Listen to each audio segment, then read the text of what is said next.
नमस्कार साथियों, स्वागत है आप सभी का एक बार फिर से बीइंग एस्पिरेंट की इस यूट्यूब प्लेटफॉर्म में।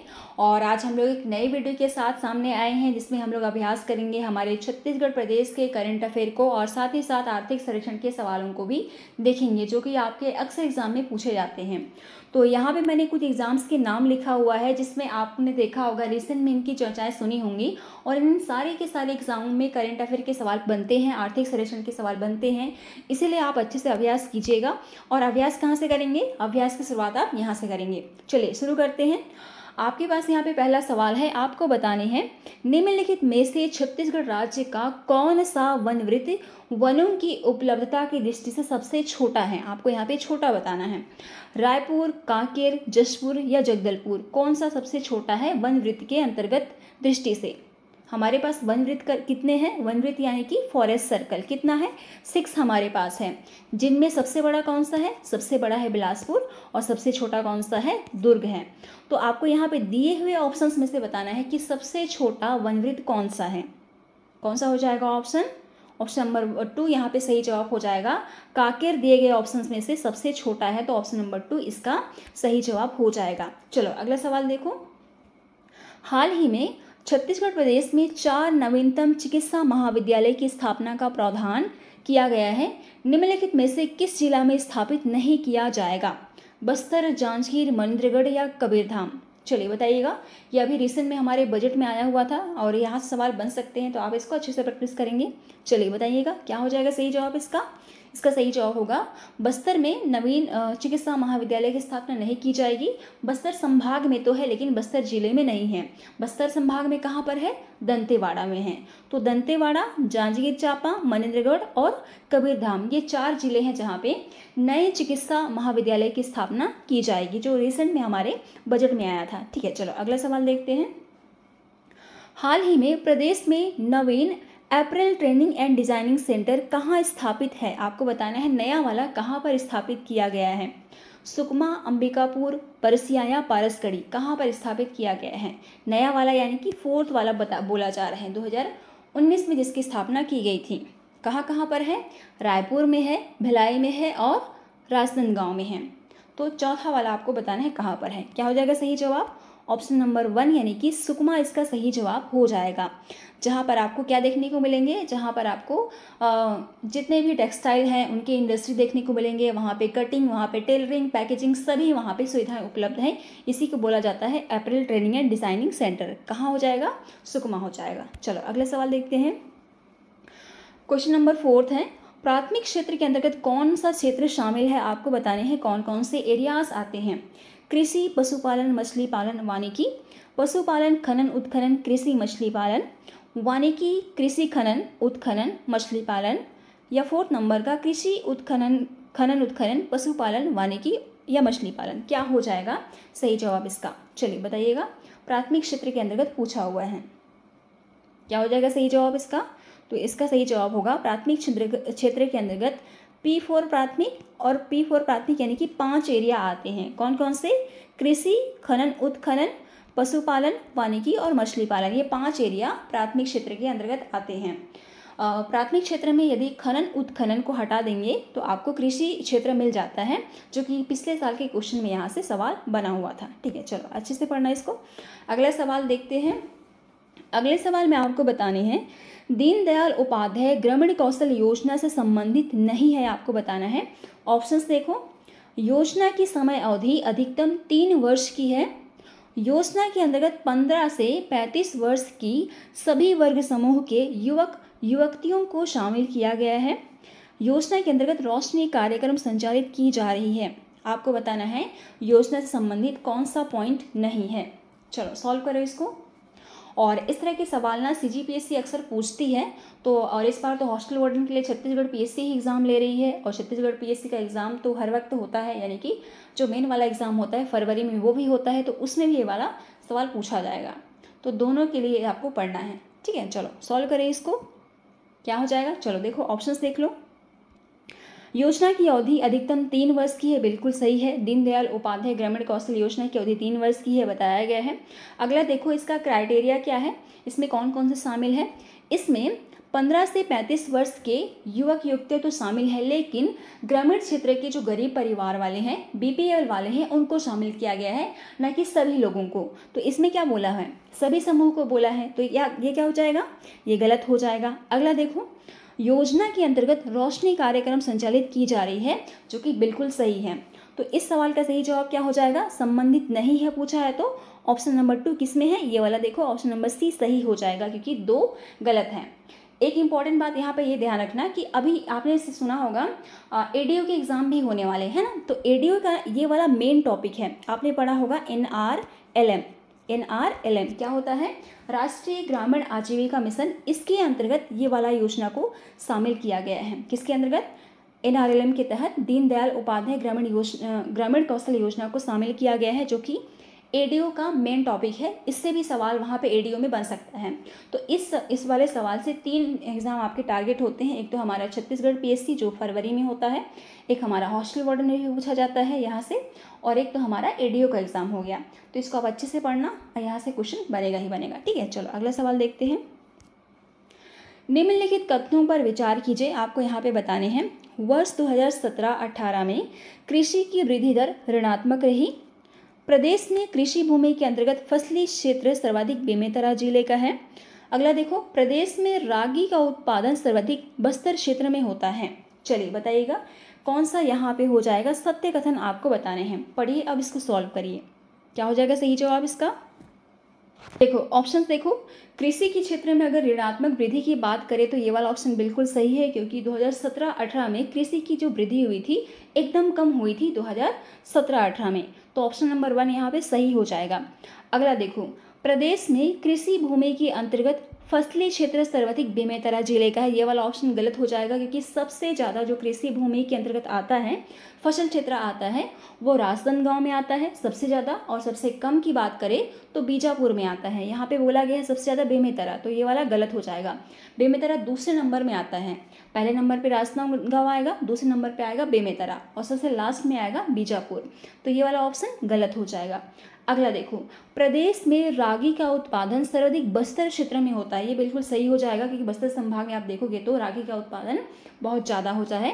तो ऑप्शन नंबर 1 और 3 सही हो जाएगा। और यहाँ पे कहाँ पे लिखा हुआ है, ऑप्शन नंबर 1 और 3, ऑप्शन नंबर बी यहाँ पे सही जवाब हो जाएगा। चलो आना है, कोरबा पश्चिम जल विद्युत गृह के अंतर्गत कितनी इकाई संचालित है। आपको बताना है कोरबा पश्चिम में कौन सी कितनी यूनिट वहाँ पे चल रही है, 2 यूनिट, 4 यूनिट, 3 यूनिट या 1 यूनिट, कितनी यूनिट वहाँ पे संचालित है। कोरबा पश्चिम विस्तार, जिसकी स्थापना 2013 के आसपास की गई थी, और यहाँ पर आपको बताना है कितनी इकाई कार्य कर रही है। तो क्या हो जाएगा सही जवाब इसका, ऑप्शन नंबर 4, यानी कि यहाँ पे 1 यूनिट है, जहाँ से 500 मेगावाट की विद्युत जनरेट यहाँ पे होती है।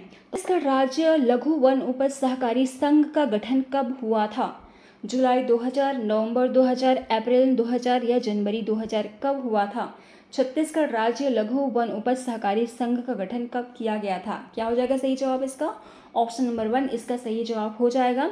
जुलाई 2000 में इसकी गठन की गई थी, इसकी स्थापना की गई थी। चलिए अगला सवाल, प्रधानमंत्री सूक्ष्म खाद्य उद्योग उन्नयन योजना से संबंधित नहीं है, आपसे पूछा गया है, ये बताने हैं।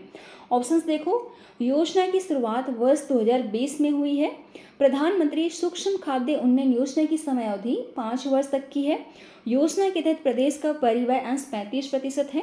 योजना को आत्मनिर्भर भारत में शामिल किया गया है। क्या हो जाएगा इसका सही जवाब, आपको यहाँ पे बताना है, उन ऑप्शन को टिक करना है जो इससे रिलेट नहीं करता है। चलो बनाओ, क्या हो जाएगा सही जवाब इसका, क्या हो जाएगा, समयावधि और क्या पूछा हुआ है, अंशदान पूछा हुआ है। चलो सॉल्व करें इसको, क्या हो जाएगा। तो इसकी शुरुआत की गई थी, एग्जैक्ट डेट की बात करें तो 29 जून 2020 को इसकी शुरुआत की गई थी। तो ऑप्शन देखो, पहला वाला ऑप्शन क्या है, शुरू किया गया था 2020 में, तो ये वाला ऑप्शन क्या हो जाएगा, सही हो जाएगा। अगला देखो, इसकी समयावधि 5 वर्ष तक की है, ये बिल्कुल सही है, क्योंकि 2020-21 से 2025 तक को इसको शामिल किया गया है, ये वाला ड्यूरेशन को शामिल किया गया है, तो इसमें 5 साल आते हैं। तो ये वाला ऑप्शन क्या हो जाएगा, सही हो जाएगा। अगला देखो, ये पूरी की पूरी केंद्र द्वारा परिवर्तित योजना है, लेकिन इसमें राज्य का भी हिस्सा लिया जाता है। तो राज्य में लिया जाता है 40% और केंद्र में लिया जाता है 60%, लेकिन यहाँ पे ऑप्शन में क्या दिया हुआ है, 35%। तो ये वाला क्या हो जाएगा, गलत हो जाएगा। अगला देखो, योजना को आत्मनिर्भर भारत में शामिल किया गया है। बिल्कुल सही हो जाएगा, ये आत्मनिर्भर भारत के तहत ये शामिल किया गया है, जिसके अंतर्गत नोडल मंत्रालय जो बनाया गया है खाद्य प्रसंस्करण उद्योग मंत्रालय के तहत ये आता है। पूरी की पूरी आत्मनिर्भर भारत में शामिल किया गया है, जिसका नोडल एजेंसी है खाद्य प्रसंस्करण उद्योग मंत्रालय। याद रहेगा। तो इस सवाल का सही जवाब क्या हो जाएगा? ऑप्शन नंबर 3, यानी कि ये इससे रिलेट नहीं करता है, क्योंकि हमारे छत्तीसगढ़ की तरफ से यानी कि राज्य की तरफ से ये 40% अंशदान होता है। चलो अगला सवाल देखते हैं। चलो इस सवाल को सॉल्व करो। यहाँ पे आपको बताने हैं छत्तीसगढ़ प्रदेश की वर्तमान में विद्युत उत्पादन कितनी मिलियन यूनिट है, 2021-22 की डेटा के अनुसार बताने हैं। ऑप्शंस देख लो, 7271.86, 2980, 17953 या फिर 2840। क्या हो जाएगा सही जवाब इसका? मिलियन यूनिट में आपको बताने हैं। एक आपने पढ़ा होगा 1360 मेगावाट और एक आपने पढ़ा होगा 2984.70। तो ये जो है ये मेगा यूनिट है। जब हमारा छत्तीसगढ़ का निर्माण हुआ था, छत्तीसगढ़ बना था 1 नवंबर 2000, तो हमारे छत्तीसगढ़ प्रदेश का कुल विद्युत उत्पादन होता था 1360 मेगावाट।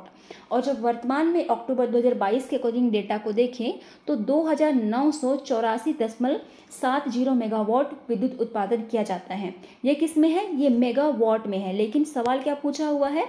मिलियन यूनिट में पूछा हुआ है। तो क्या हो जाएगा सही जवाब इसका?